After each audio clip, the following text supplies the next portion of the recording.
Okey, sekarang ni aku nak korang imagine, korang bayangkan korang tengah buat kerja dekat rumah sementara anak korang tengah main handphone. Kau tak boleh nak buat apa sebab kerja kau sangat-sangatlah penting dan kau perlukan masa untuk fokus. Tiba-tiba anak kau tergelak-gelak seorang-seorang. Kau pun pergilah check apa benda yang seronok sangat tu. Kau check lah phone dia. Terus kau terkejut beruk. Apa yang kau tengok dekat phone tu adalah dua watak kartun yang famous tengah buat aksi yang sangat-sangat menjijikkan. Seorang tu tengah mandi dekat dalam bathtub dan satu lagi watak tengah kencing kat dalam bathtub tu sementara watak lagi satu tu tengah mandi. Yang tengok ni anak engkau tau, umur 4 tahun. Kalau jadi dekat korang, apa yang korang buat? Itu yang terjadi dekat Abang Boy beberapa hari lepas. Okey, itu satu hal. Lagi satu hal, kalau benda ni keluar dekat YouTube je, Abang Boy tak marah sangat. Video ni keluar dekat YouTube Kids, guys. YouTube Kids. Kepala otak lah. Pada Abang Boy yang mempunyai anak kecil, benda-benda macam ni sangat-sangat serius, guys. Benda ni yang Abang Boy nak kupas untuk semua ibu bapa tahu pasal bahayanya benda-benda ni. Abang Boy rasa ini tanggungjawab Abang Boy untuk mengingatkan kepada semua viewers tentang sisi gelap YouTube yang tak ramai orang Malaysia tahu. So, sebelum kita mula, jangan lupa tekan like dan button subscribe untuk tak terlepas video Abang Boy yang akan datang. Tanpa membuang masa, let's roll the intro.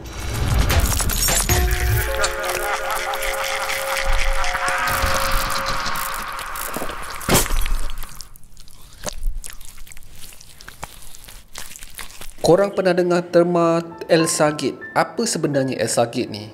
Abang Boy yakin ramai yang dekat Malaysia tak tahu pasal binatang ni. Dan untuk korang tahu betapa bahayanya benda ni, korang kena tahu sejarah dia dan di mana dia bermula. Pada tahun 2010 adalah tahun di mana syarikat-syarikat penerbitan cerita animasi sedar yang tak ada siapa dah tengok TV. Budak-budak dah tak bangun awal pada hari Ahad atau hari Sabtu tunggu depan TV untuk tengok cerita kartun kegemaran diorang. So, the next best thing adalah untuk mereka beralih kepada dunia digital. Dan medium percuma yang tersedia untuk mereka adalah YouTube.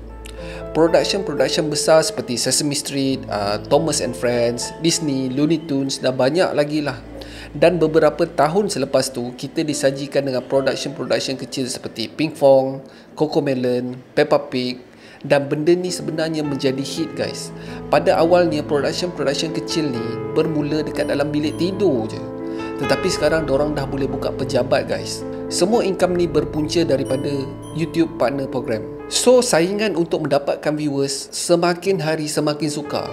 Sebabnya ialah daripada budak-budak ni tengok kartun yang tak berapa famous, yang tak dikenali. Baik diorang tengok kartun yang dah lama bertapak. Bertapak dekat sini bermaksud dah ada merchandise sendiri, ada baju sendiri. Alah, yang budak-budak kecil selalu tengok bila dorang seret mak bapak dorang masuk dekat dalam kedai toys. Masuk kedai toys dia, dorang akan nampak Thomas the Train atau patung Pinkfong ataupun baju Upin Ipin. Disebabkan ini, channel-channel kecil yang lain mula mengambil kesempatan menggunakan karakter-karakter yang famous ni. Sebagai contoh, yang paling famous pada ketika itulah adalah Frozen, Elsa, lagi Spider-Man, Superman, Iron Man dan sebagainya. So, benda-benda ni ada dalam bentuk animasi, ada juga dalam bentuk live action dan ada juga daripada segi stop motion, iaitu tanah liat. So, pelakon-pelakon yang tak tahu mana hujung pangkal daripada mana arah diorang ni dress up sebagai Elsa ataupun Spider-Man. Diorang tanpa segan silu menggunakan watak-watak tanpa kebenaran untuk sketsa mereka. Mereka berlindung di bawah akta Fair Play YouTube. Bang Boy tak nak explain pasal Fair Play ni sebab agak panjang. Silap-silap boleh ambil masa 30 minit hanya untuk explain benda ni sahaja. Anyway, diorang ambil watak-watak ni dan mengumpan kanak-kanak untuk melihat video diorang. Kalaulah orang dewasa tengok sekali imbas macam tak ada apa-apa pun. Diorang buat cerita kanak-kanak untuk kanak-kanak. Kan? Salah bro. Diorang memang target kanak-kanak, tetapi konten yang ada dekat dalam tu sebenarnya bukan untuk kanak-kanak. Serius, memang bukan. Dan yang mengejutkan adalah video diorang mendapat view yang berjuta-juta amat. Konten yang ada dekat dalam video-video diorang ni sangat-sangatlah disturbing. Dia mengandungi unsur macam penggunaan dadah, berunsur seksual, minum arak dan sebagainya. Diorang selalu camouflage benda ni dengan letak title seperti Let's Learn Colours ataupun Education, atau yang paling teruk adalah Nursery Rhyme. Ya, aku tak tipu. Macam yang aku cakap awal-awal pada video tadi, yang video pasal kencing dekat dalam bathtub tu, memang betul-betul berlaku dekat aku. Baru je beberapa hari lepas, ada satu artikel daripada The Guardian pada tahun 2016 telah membongkar betapa bahayanya channel-channel macam ni. Budak-budak yang berumur 3 atau 4 tahun, manalah diorang tahu apa benda. Dia tahu thumbnail ada gambar Elsa atau Spiderman atau Minion, diorang klik je. Dan diorang tak kisah kartun tu dibuat dengan betul-betul cantik ke tak. Bila kau tengok isi kandungan konten dekat dalam tu adalah Spiderman mengandungkan Elsa. Kau rasa ada satu video yang aku tengok pasal Elsa pakai baju nampak lurah dan membuatkan watak Spiderman dekat dalam video tu teruja tengok. Like seriously, apa yang diorang nak ajar dekat budak-budak ni sebenarnya? Benda ni sebenarnya berkenaan dengan algoritma YouTube tu sendiri. Sebagai contoh, kalau macam aku selalu mencari bahan untuk true crimes, dan setiap kali aku buka YouTube, algoritma YouTube akan mencadangkan kisah-kisah crime dekat main page aku. Begitu jugalah dengan rancangan kanak-kanak. Katakanlah anak aku suruh aku search pasal Minion, dia akan keluar Minion dan banyak rancangan kartun-kartun lain yang seakan-akan Minion untuk tatapan anak aku. Dan sekali-sekala akan terselit juga Minion yang bukan Minion, kalau kau faham maksud akulah. Samalah dengan Elsa, Spiderman, Batman dan sebagainya. Pada tahun seterusnya iaitu 2017, benda ni dah makin tak terkawal guys. Benda ni dah jadi makin teruk. Kalau tahun sebelumnya konten-konten diorang ni masih dianggap macam tengah-tengah pagar, ada unsur dewasa tapi tak berapa obvious sangat, tak berapa nampak sangat. Tetapi pada tahun 2017 ni, diorang dah tak kisah dah. Memang tahun ni full swing pada diorang. Okey, aku akan describe beberapa video yang aku sendiri dah tengok.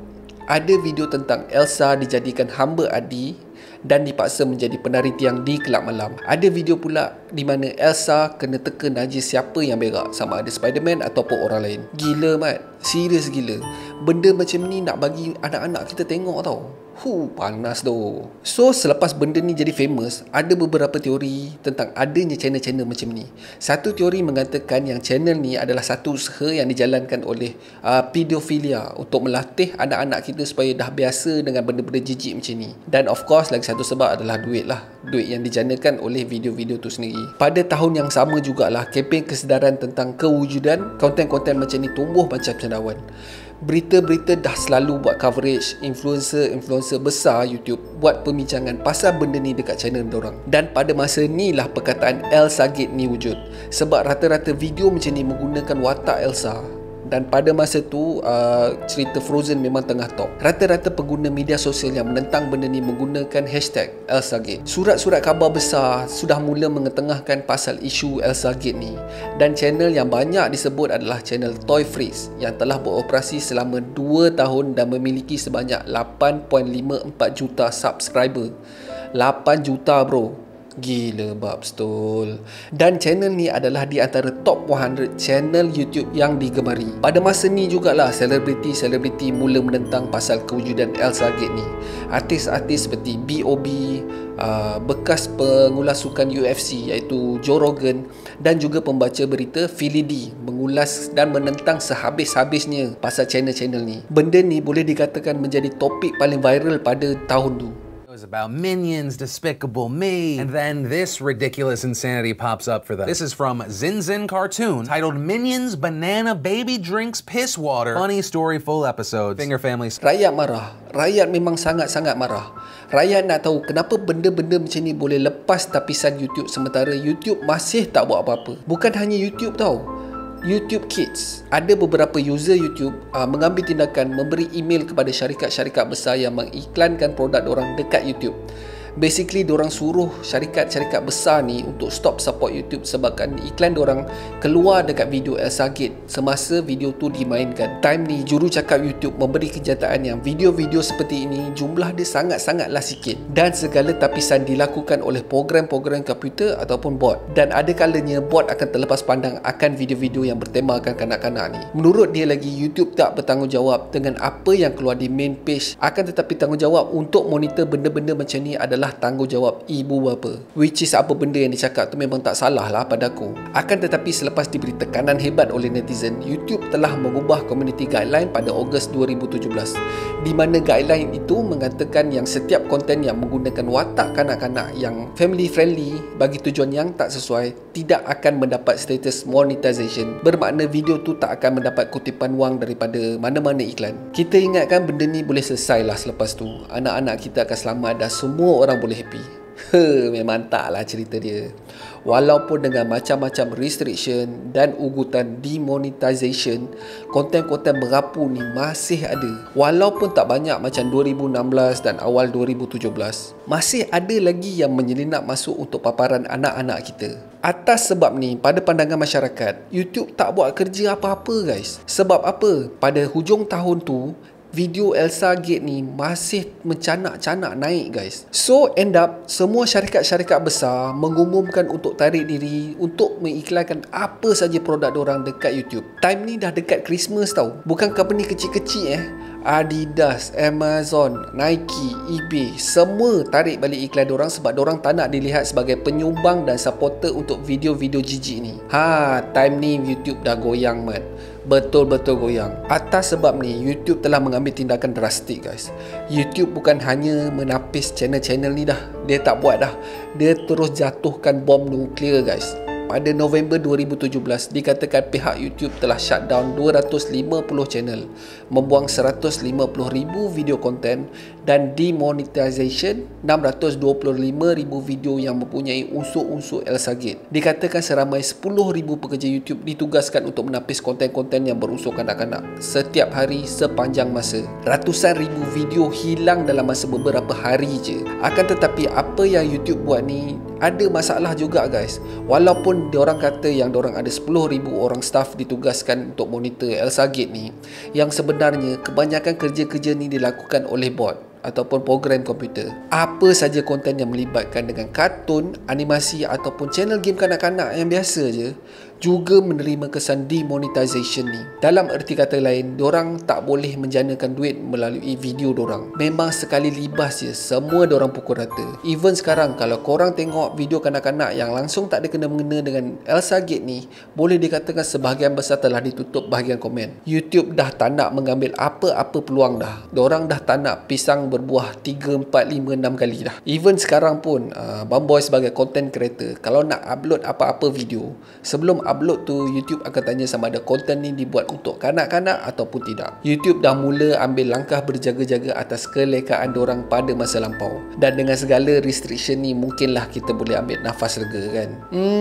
Tak juga sebenarnya. Walaupun sebahagian besar video-video ni dah tak ada dekat YouTube, akan tetapi masih ada sebilangan kecil yang menyusup masuk. So inilah yang terjadi kepada anak aku beberapa hari lepas. So niat Abang Boy untuk buat video ni adalah untuk kita semua berjaga-jaga. Sekarang ni semua yang kita nak hanya dengan satu klik je kita boleh dapat. Kita sebagai ibu bapa kepada generasi pelapis perlu menjaga anak-anak bangsa kita supaya tak terdedah dengan benda-benda jijik macam ni. Walaupun sibuk bekerja, sekali-sekala monitor history anak-anak kita masa tengah browsing tu. Tak kisahlah dekat YouTube ke, dekat Google ke. Ini adalah tanggungjawab kita.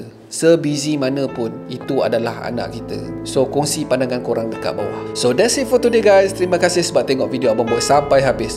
Dan kalau korang suka dengan video kali ni, Abang Boy sangat-sangat appreciate kalau korang boleh belanja Abang Boy satu like, dan mungkin juga korang boleh consider untuk subscribe dan tekan bell notification button supaya tak terlepas video Abang Boy yang akan datang. Sokongan korang sangat-sangatlah bermakna untuk content creator kecil macam Abang Boy ni. Jangan lupa follow TikTok Abang Boy. Di situ Abang Boy banyak share video-video pendek atau fakta-fakta unik yang tak ada dekat dalam channel ni. Dan kalau korang ada cadangan untuk topik-topik yang best untuk Abang Boy cover, kasih komen dekat bawah. InsyaAllah Abang Boy akan mention korang dekat dalam video untuk cadangan korang. So akhir kata, be awesome, stay creepy. Assalamualaikum.